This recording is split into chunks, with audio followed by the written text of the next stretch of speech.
Hello, I'm Archbishop Tim Costelloe, the Catholic Archbishop of Perth. After 4 weeks of Advent, preparing to greet the joyful season of Christmas, we now turn our attention to welcoming the birth of Jesus, Son of God and Son of Mary. Apart from Jesus himself, of course, the two central figures of the Christmas story are Mary and Joseph. Many other people have a part in the story. There is Mary's cousin Elizabeth, her husband Zechariah, and their newborn son John. There are the shepherds and the wise men who come to Bethlehem to see Mary's baby. There is King Herod and the innkeeper at Bethlehem, who could find no room for the young couple in need.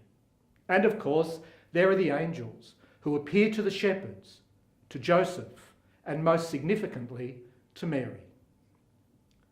The story of the birth of Jesus is first told in the Gospels. It has been retold in story and in song for more than 2,000 years.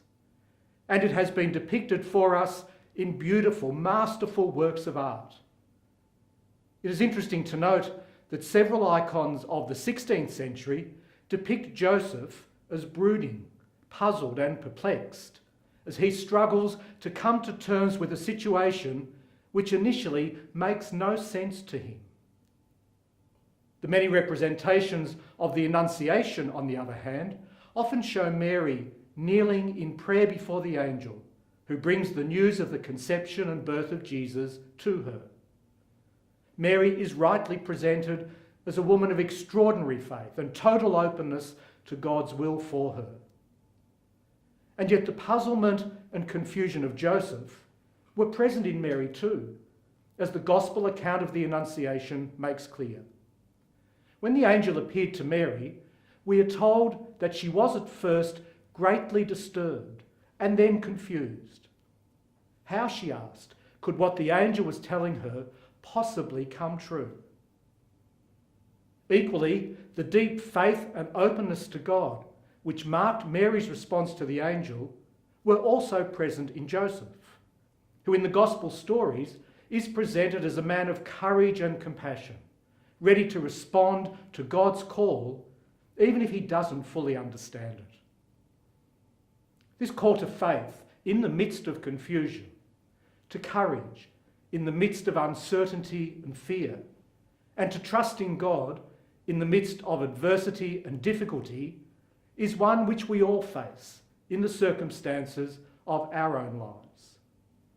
God's ways and God's call are not always easy, comfortable, or welcome.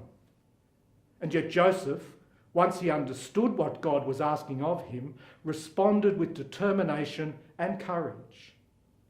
Mary too, once she realised that the Lord would support her in all that he was asking of her, gave her unconditional yes. Both Mary and Joseph, therefore, become for us models of what faith looks like in daily life. In the end, the depth of our faith is revealed by the measure of our trust in God's fidelity to his promises, to be with us always, to lead us along the paths of life, and to draw us into the mystery of his saving presence in our world.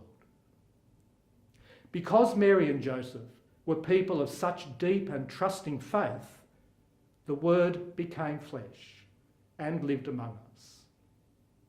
May we too allow the Lord this Christmas to develop in us a deeper and more trusting faith, so that through us he might come into the lives of all those we meet. I wish you and all those you love and care for a very happy and holy Christmas.